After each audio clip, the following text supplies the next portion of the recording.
All right, welcome everyone to the first Library Publishing Coalition webinar of 2017. I'm Kate McCready, the Director of Content Services at the University of Minnesota and Chair of the Library Publishing Coalition's Professional Development Committee, which planned and is sponsoring this webinar. Each year, we're working to identify areas of growth and development in library publishing to be able to provide training and opportunities to our membership. This webinar is being recorded, and an Educopia staff member will be sending out the link within the next couple of weeks to all the Library Publishing Coalition members. Today's webinar examines the growth in open access content. This content does not always fit seamlessly into the existing cataloging and discovery systems libraries and patrons rely on to access scholarly content.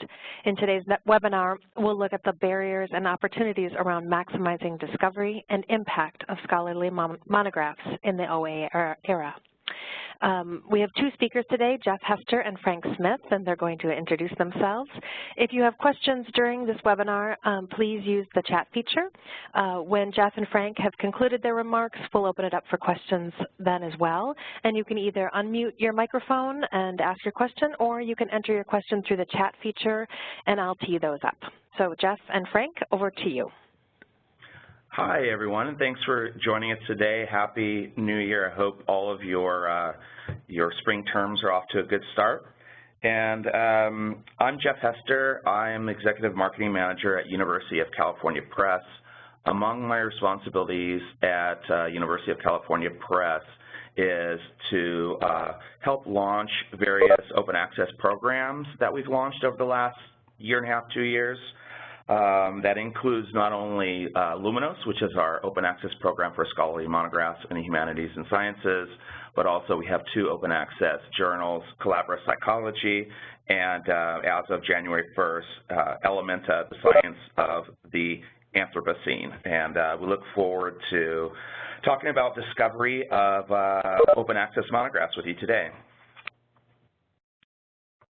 Okay, hello, and my name is Frank Smith. I'm the Director of Books at JSTOR, where I've been for a little over 5 years. Before that, I had more than 3 decades of work at Cambridge University Press, where I was an editor and editorial director, and in my last few years, worked on a lot of digital projects, including Cambridge Books Online. I'll be talking a bit more later in this session about the books program at JSTOR, but in essence, I'm responsible for all the aspects of that, including the acquisition of content, the relationships with publishers, and many other things. All right, thanks, Frank. So, to start, I just wanted to, let me see, I'm trying to change to the next slide here. To start, I wanted to just briefly revisit the traditional scholarly communication ecosystem for monographs. And let's see, I'm afraid let me pause sharing because my slide isn't advancing. There we go. I'm on to the next slide there.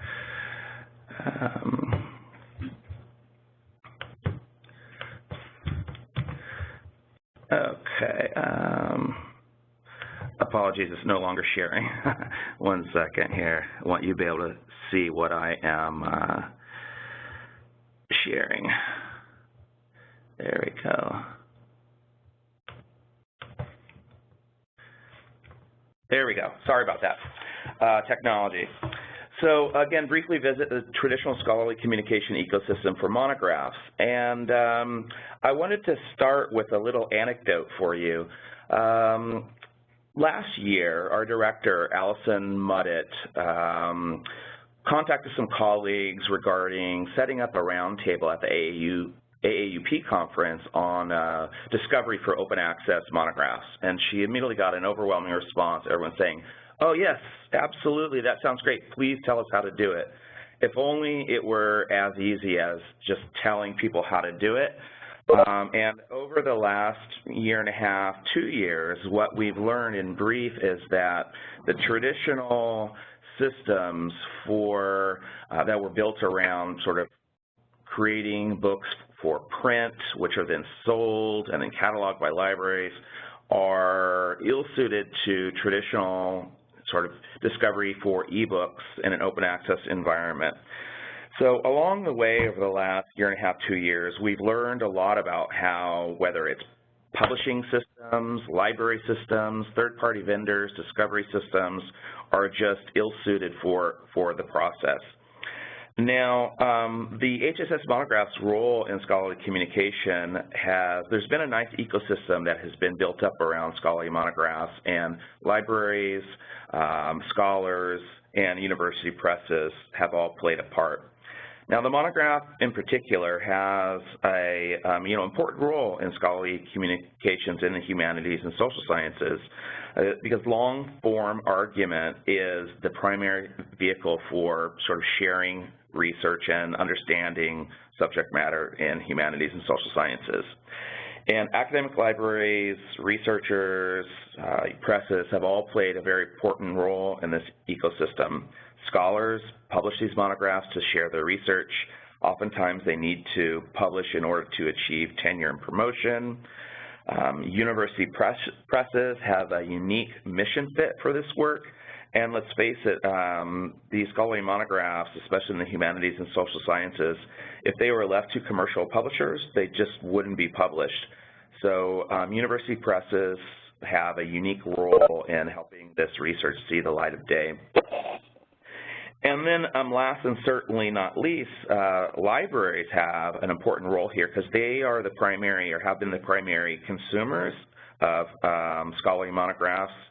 And they purchase them just in case their patrons need to delve into that research as a service for their patrons' research and education need.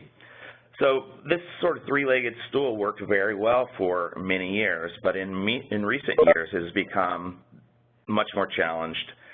Challenges are on a number of fronts.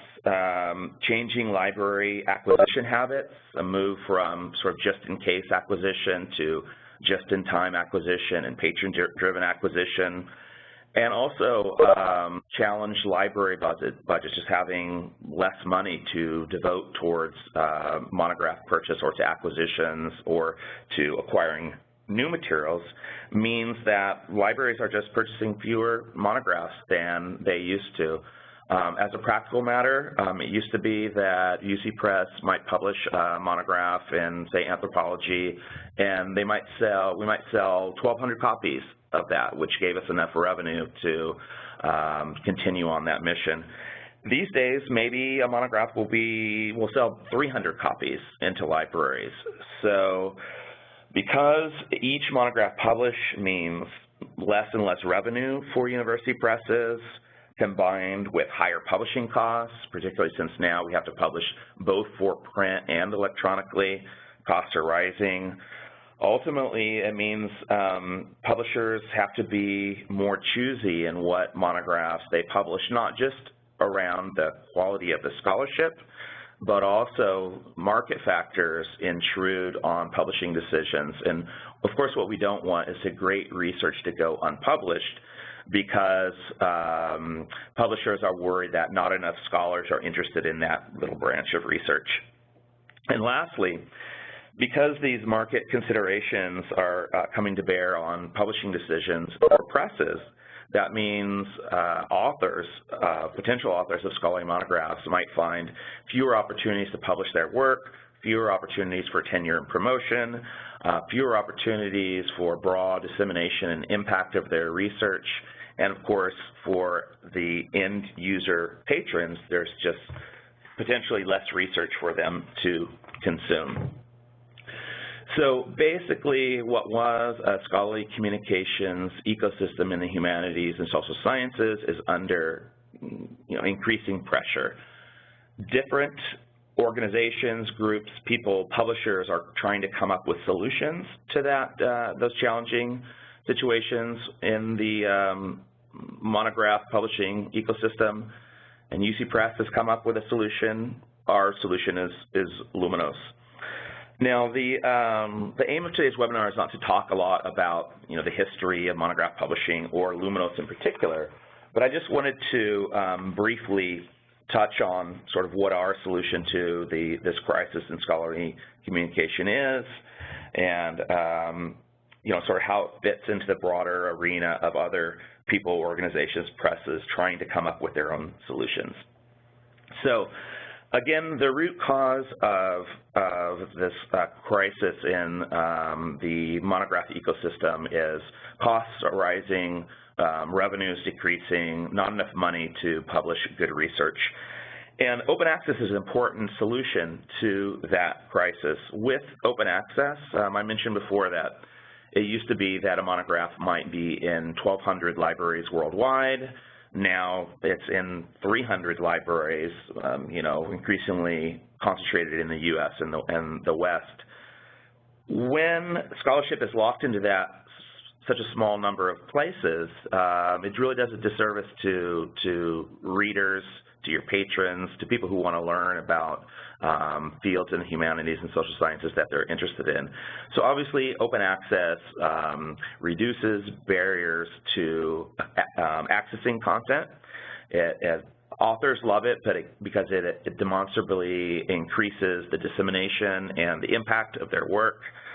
But that only sort of addresses part of the issue. The other part is the cost side. So Luminos, in addition to making scholarly monographs in the humanities and social sciences open access, also aims to solve the revenue and cost problem by more broadly sharing the costs involved in publishing this work. So we're sharing the benefits very broadly, but we also need to share the costs. And in practice, how that works is when author is publishing a Luminos monograph, they're responsible for bringing subvention to the publication of their work. We call that a title publishing fee. There's, of course, a long history of article publishing fees in open access journal publishing. So this is a similar model, title publication fee. It's more expensive typically than a article processing charge, just because it's more expensive to publish a book than to publish an article. But the author is responsible for bringing some share of that funding, typically through their grant funders or through open access budgets at their universities. And we also have a waiver fund to help fund sort of underfunded scholars or underfunded disciplines, again, to help make sure that no good work goes unpublished. Of course, UC Press contributes a big chunk of money to the publishing of each title.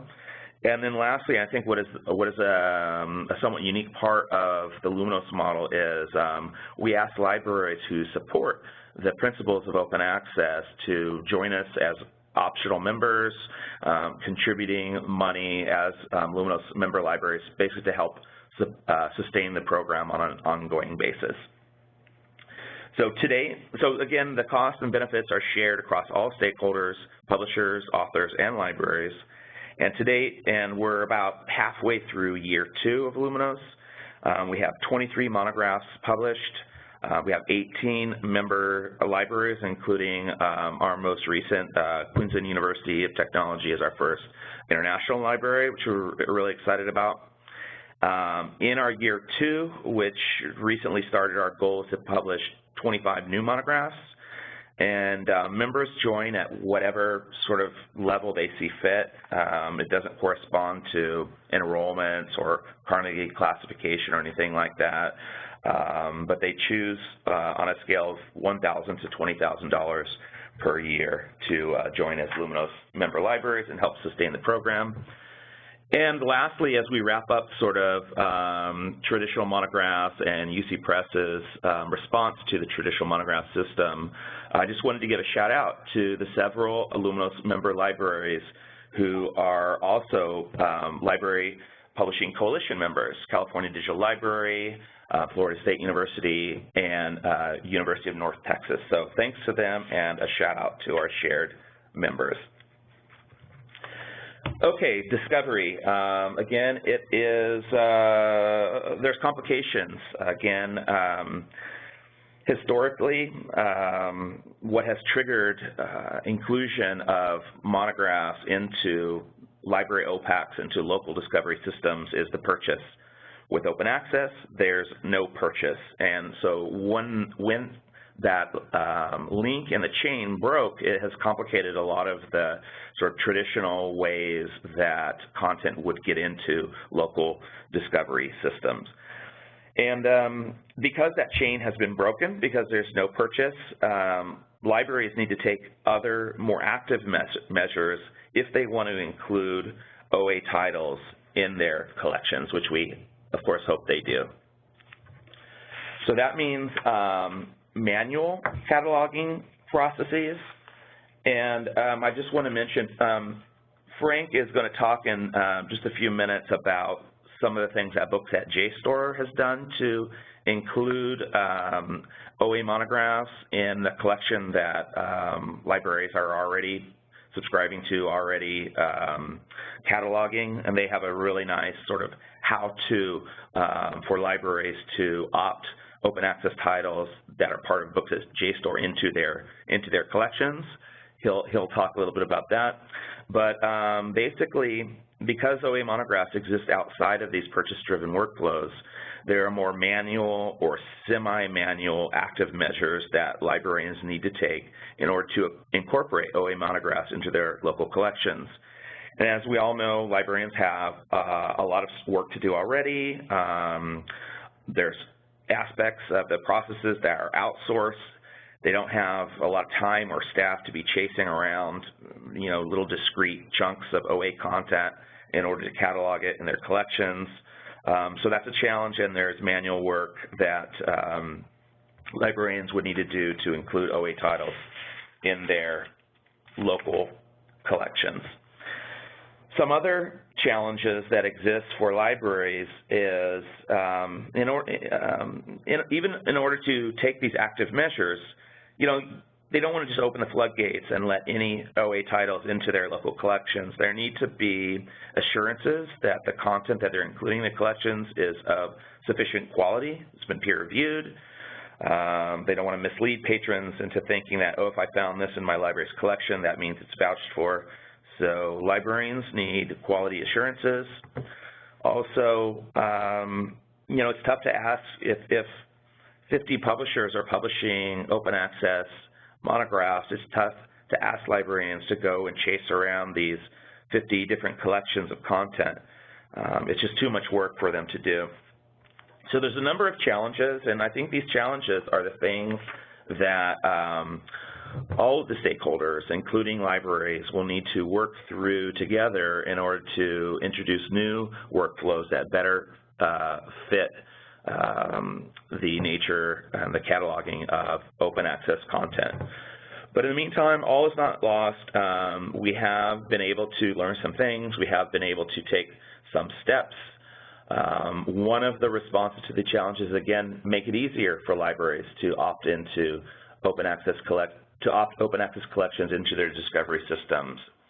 So I think, for instance, again, the steps that Books at JSTOR has taken make it really easy by participating in web-scale discovery systems and providing step-by-step guides to libraries to include those collections into the systems. But also, trying to be wherever your readers are, particularly in this day and age. Students aren't necessarily, as a first step in their research, going to their libraries and checking their local collections. A lot of them, maybe their first step is to use Google, or hopefully at least Google Scholar. So we need to do things to make sure that these open access monographs are metadata is provided to a number of web-scale discovery systems, so that whichever system a library uses, they're able to easily opt those titles into their collections. We need to publish, these are ebooks, we need to publish them as full-text HTML and let the Google robots in to crawl them, so they're easily discoverable, not just by keywords and chapter level keywords and abstracts, but at Google it's full text crawling the content to better serve up search results to their patrons. And similarly, making copies of these open access monographs available through a wide range of repositories. Currently, Luminos titles are available not only from our own Luminos platform, but through the directory of open access books, which has a relationship with many libraries. They're available, downloadable through OAPen. And other repositories like HathiTrust, I think, are good options. A lot of libraries rely on these third-party repositories. And currently, Luminos titles are not participating in HathiTrust. We hope to. They're as a trial, including knowledge unlatched titles right now. And then once they figure out their own sort of systems and workflows, hopefully they'll open that up to inclusion to more open access monographs, which will in turn, again, make these titles more discoverable, more impactful at your own institutions. And lastly, a lot of libraries get their collections through content aggregators, and I can see why it's just much easier to deal with a small number of big content aggregators than to buy content a la carte through literally hundreds, if not thousands, of publishers. And so participating with aggregators' collections, I think, is a key part of the solution. It's not easy, though. These aggregators, EBSCO, for example, I mean, they're built on a sort of a revenue model. So they sell access to collections, and when they sell access to collections, part of that revenue goes to things like cataloging. But when there is no sale price, it makes it hard for a lot of the aggregators to include open access content into their collections, which is unfortunate, I think, because I think aggregators could deliver more value to their customers by including as much quality content in their collections as possible, even if not all of it comes with a price tag. But I did want to mention I can't remember exactly, was it a few months back, Frank? But I do want to, as we hand off the presentation, to talk about the sort of the final aggregator that we want to talk about, and that's Books at JSTOR. I really think that Books at JSTOR has done a really good job of sort of working through the challenge for the aggregator that there's no revenue associated with open access books, so how can we afford to devote resources to something that doesn't come with revenue? So I think they've done a good job with that, and in some ways is really ahead of the pack and a leader in providing another solution for providing patrons access to open access content. So Frank, with that, I want to hand it off to you in the hopes that you can talk a little bit about Books at JSTOR and about how open access fits in the Books at JSTOR and some of the things you've learned over the first months, including open access titles in Books at JSTOR. Okay, great. Thank you. And thanks, of course, for the kind words. So I'm assuming everybody on this call knows what JSTOR is, but like I say, I've been here a little over 5 years. I still meet people as I travel around who don't know what JSTOR is. So if you don't know, we are a curated library primarily of archival journals. We've been in business for 20 years. We are a nonprofit. We were started by the Mellon Foundation, but we now stand entirely on our own. But as a nonprofit, we are a mission-driven organization, and our mission is to provide knowledge and spread knowledge as cheaply as possible. So we work between publishers and libraries. We have no other purpose except to help disseminate knowledge. We launched the books program at JSTOR in 2013. It was a perfectly logical thing to do, to add scholarly books to the offerings of scholarly journals. If anything, it was perhaps a little late, but better late than never. In some ways, what we do is different from other aggregators. In other ways, it is not.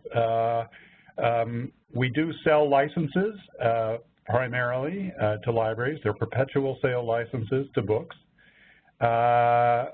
We are currently working with 145 academic presses from 18 countries. We have roughly 50,000 books available for purchase through various models, pick and mix. We have collections. We also have a very robust DDA program. Our model is multi-user and it is DRM free.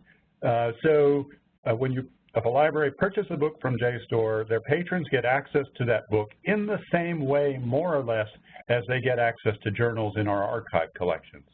So one of the key things for us was to make this experience integrated for books and journals and to make it as seamless as possible for the patrons at universities. So if they find a book in a search, what they'll actually find, because we present chapters, not whole books, but they'll go to that chapter and they'll have the same experience as if they found a journal article. They can download it, they can keep it, they don't have to do anything else, and so forth.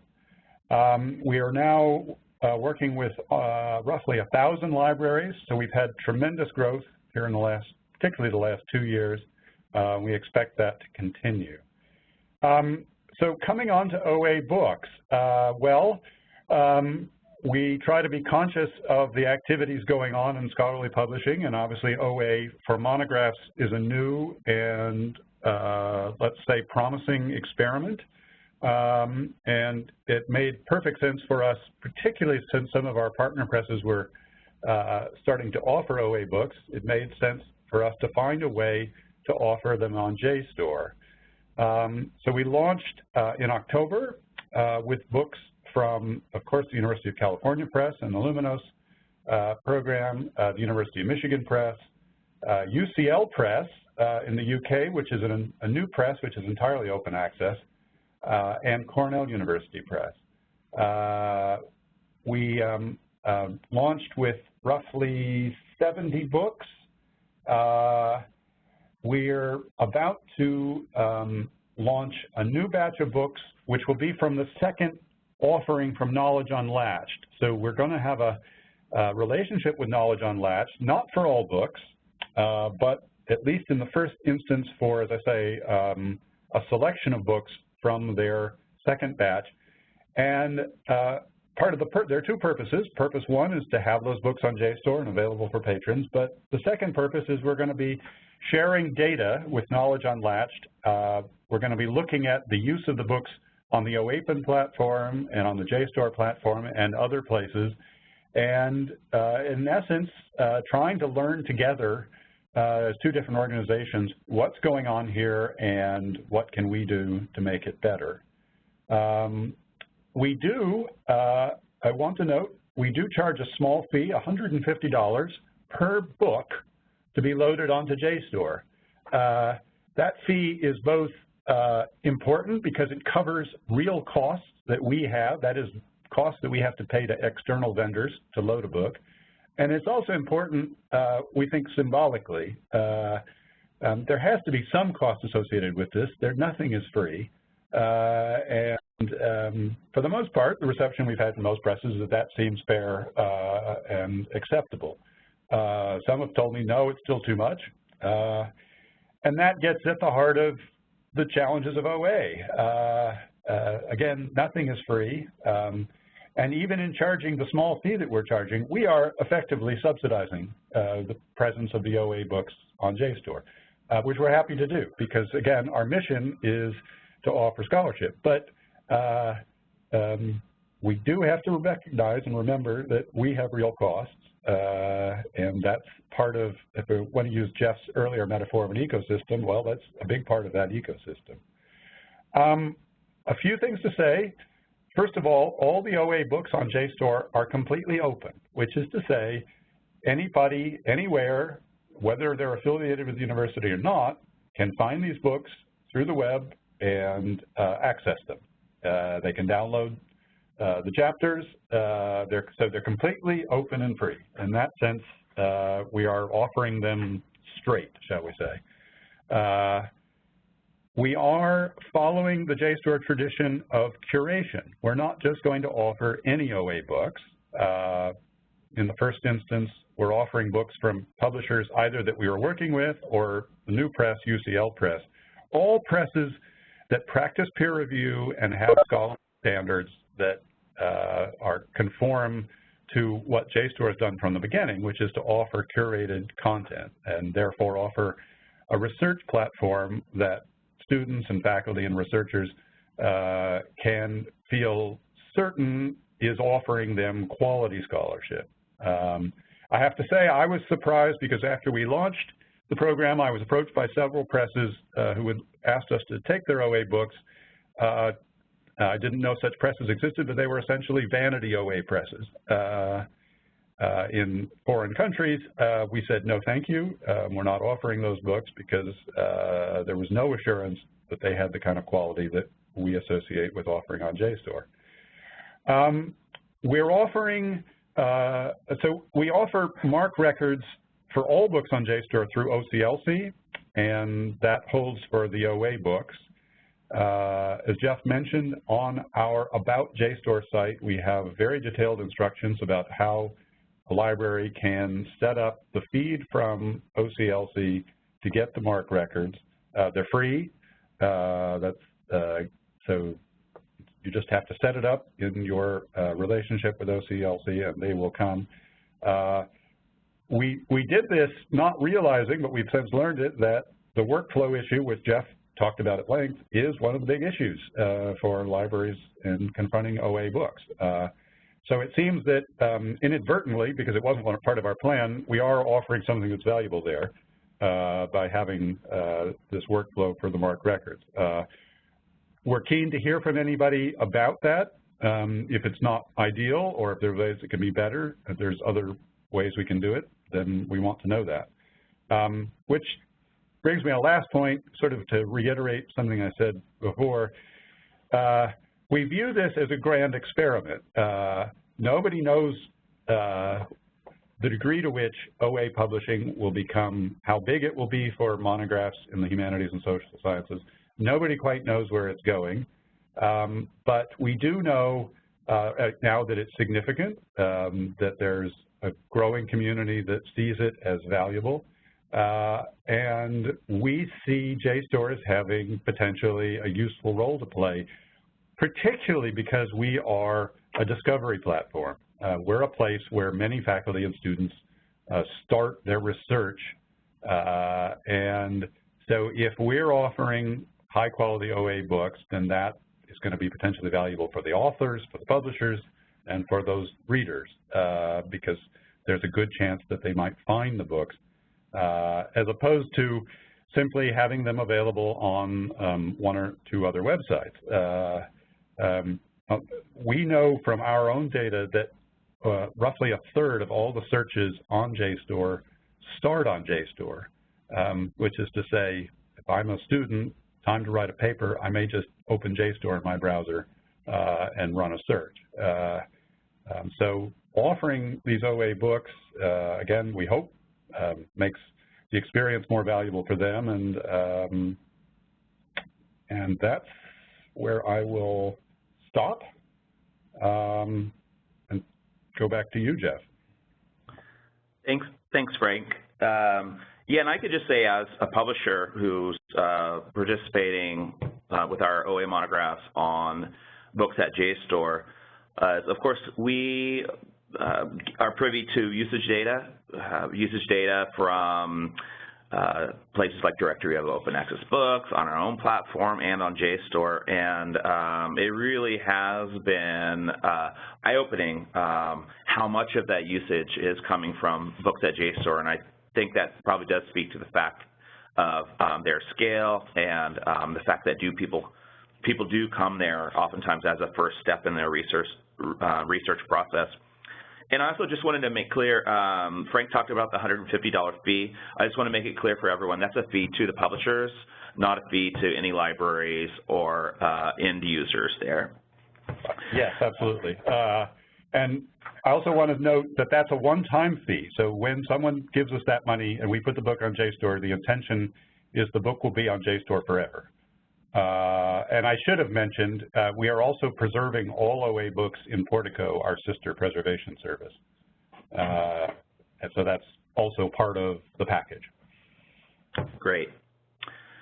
Okay, what we wanted to do lastly is give some time for the participants to raise whatever questions or issues they might have in the hopes that together we can address any more specific questions that people may have. So with that, I'll open it up to the floor. Hi, Jeff, can you hear me? Yes. Okay, this is Kate. There's quite a few questions that have been coming in through the chat box.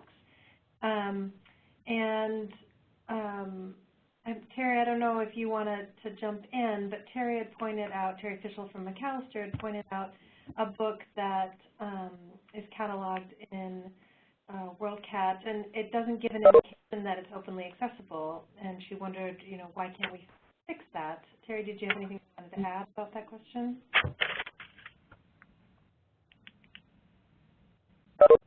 She's quiet. So I wonder if either of you have thoughts about that, and I don't know if you want to click on the link.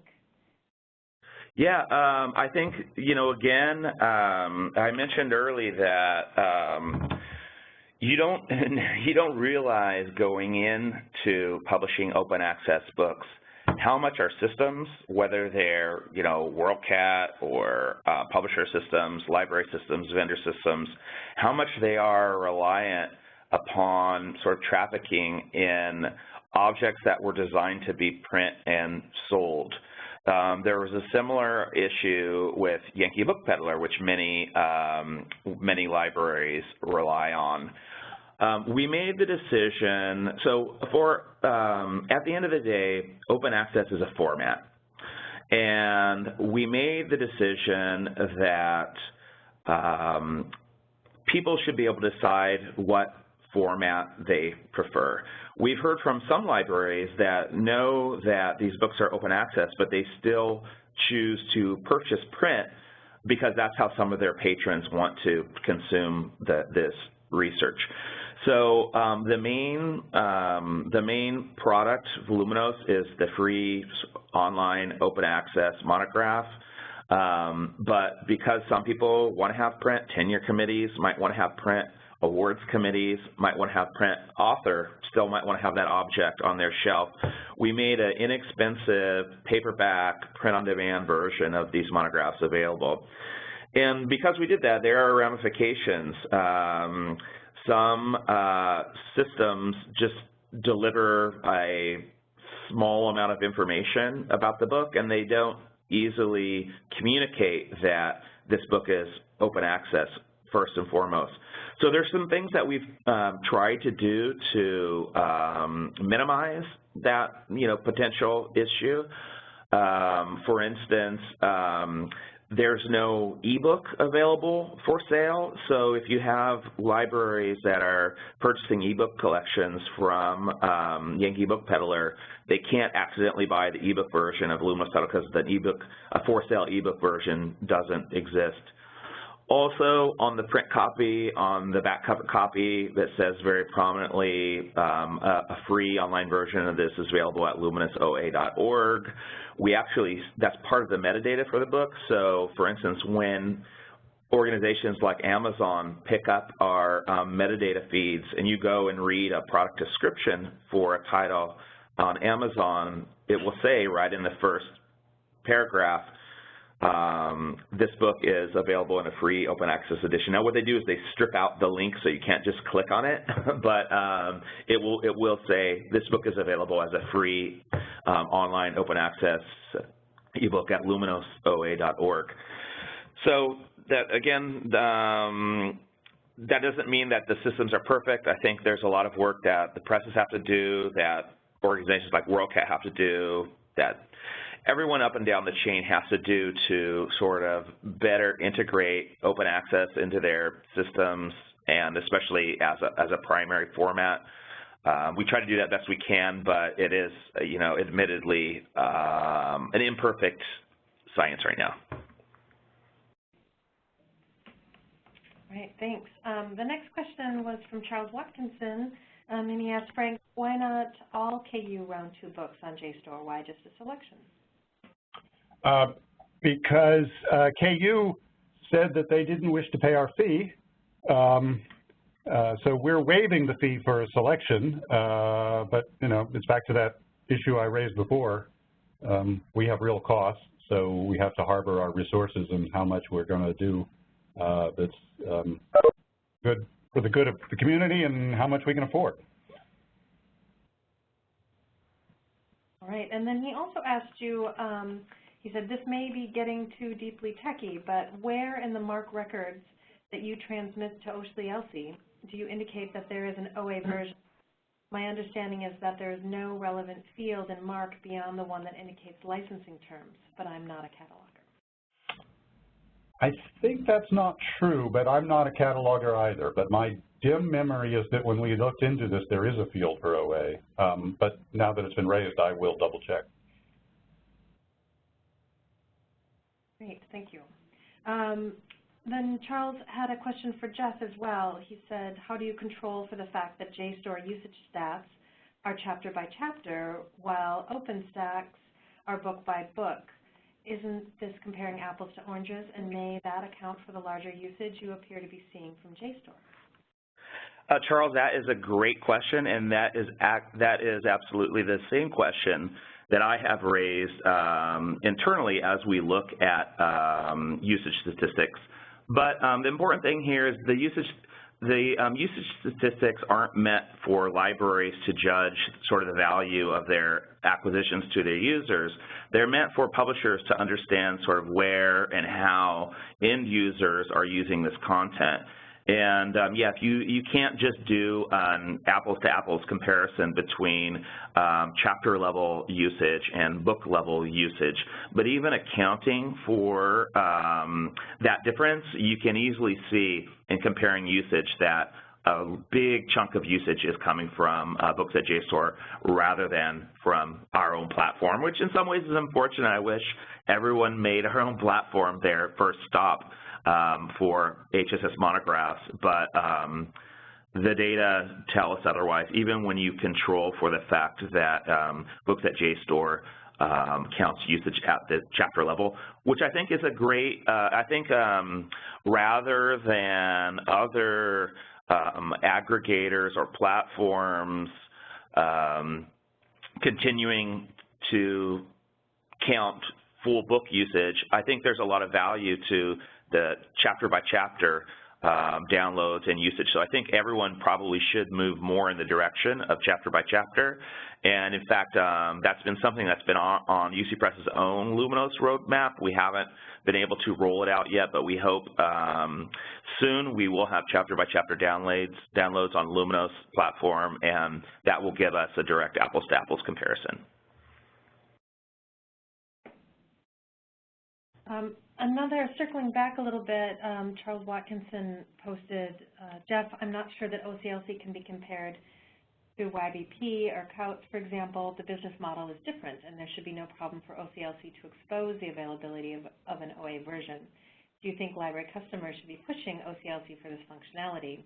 And Terry from McAllister weighed in. She said exactly.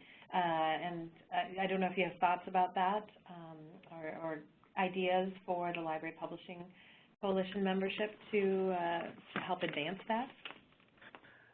I don't have specific ideas, but I think again this speaks to the fact that existing systems are ill-suited. Traditional systems are ill-suited for workflows involving publishing and discovery and usage of open access monographs. And I think there's a role for everyone in that, including for web scale discovery services, for OCLC, for libraries, both as publishers and as consumers of information. I think sort of we're on a path to, I think we've seen a lot of improvements over the last year, and we're on a path to having better systems, but you're absolutely right that these traditional systems are really ill-suited to open access books, and we need to push everyone. We need to push OCLC to better work with open access content. And there's, again, there's some built-in resistance to that, as Frank mentioned. Some publishers aren't even willing to pay what I think is a pretty modest charge to include open access titles on the platform. So I think there are built-in hurdles, but we're sort of on a slightly rocky path to a better place, and every stakeholder needs to do things and push in order to sort of make the path smoother for open access monographs. I can just weigh in and note, first of all, I've made a note of this, and we talk to OCLC virtually weekly, so so we'll raise it with them. Like I say, I had this dim memory was there, but if it isn't, then absolutely, it's good that we've called it up. And they're accommodating. They want to make things happen. I will just note, when we launched in October, because we do feeds to all the other web scale discovery services, we found out they weren't prepared for OA books. And we told them, well, we have OA books and you've got to do this. And so they did. So we do feeds to EBSCO, et cetera, and they now show the OA books as OA. So that's, just reinforcing Jeff's point. Things are changing. The very fact we're all doing this is forcing change, and it'll just take a little while. That's great, Frank. And thank you, Jeff. There's another question from Monica Weston at CDL to everyone. She said, is there any analysis of the Luminos business model that you can point us to? There's no formal analysis of the business model that is in the public domain. We do, for any librarian that's interested, we do have every other month we send out a newsletter that has a lot of information about sort of how the program is going and feedback from various stakeholders, from librarians, from members, from authors. So I'd encourage anyone who wants to know sort of how it's going to go to luminosoa.org and opt into that newsletter. There'll be one coming out a little later this month, and we'll share information. And again, from our own internal analysis, we think it's going really well. Again, we're moving from a place where UC Press, like most university presses, were spending an extraordinary amount of money publishing monographs that wasn't being recouped in the revenue side. So Luminos will never be a moneymaker for us. It's not meant to be a moneymaker. It's meant to introduce more sustainability into this publishing ecosystem, which has been challenged for reasons that we talked about. And we've been very happy so far with how we've been able to sort of bring some of our publishing costs down, not just for the OA monographs, but for traditional print monographs, which we do still publish. We give authors a choice. And we've been very pleased with receptiveness from authors willing to publish open access. We weren't sure that would be the case. There's always the question. There's been this, I think for some faculty, maybe there's this notion that, oh, if it's on the web, it's no good or it's lesser quality. And so maybe if you're for tenure, maybe you better not publish an open access book. That might not help you. So I think there's some headwinds that need to be addressed across the board, and I think we've been very pleased with how we've addressed the headwinds.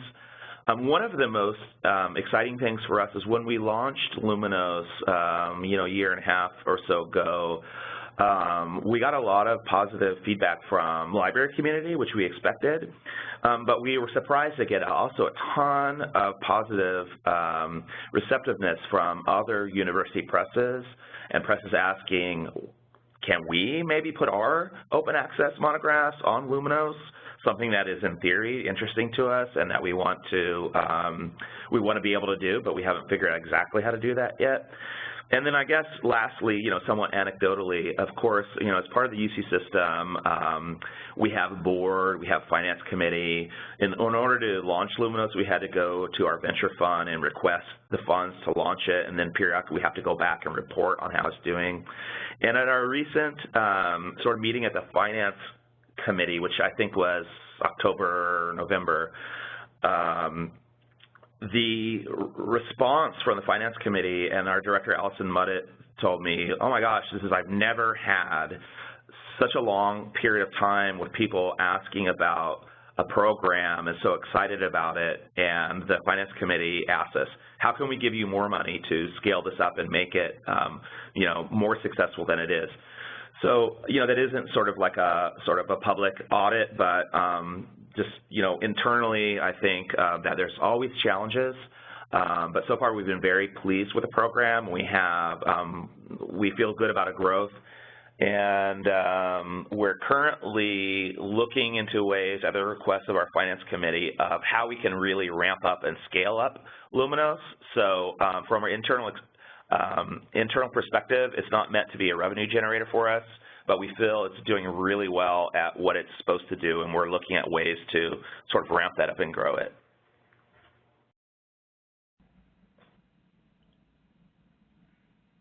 Thank you. Does anybody else have questions? You can either put them into the chat box or feel free to unmute and ask your questions.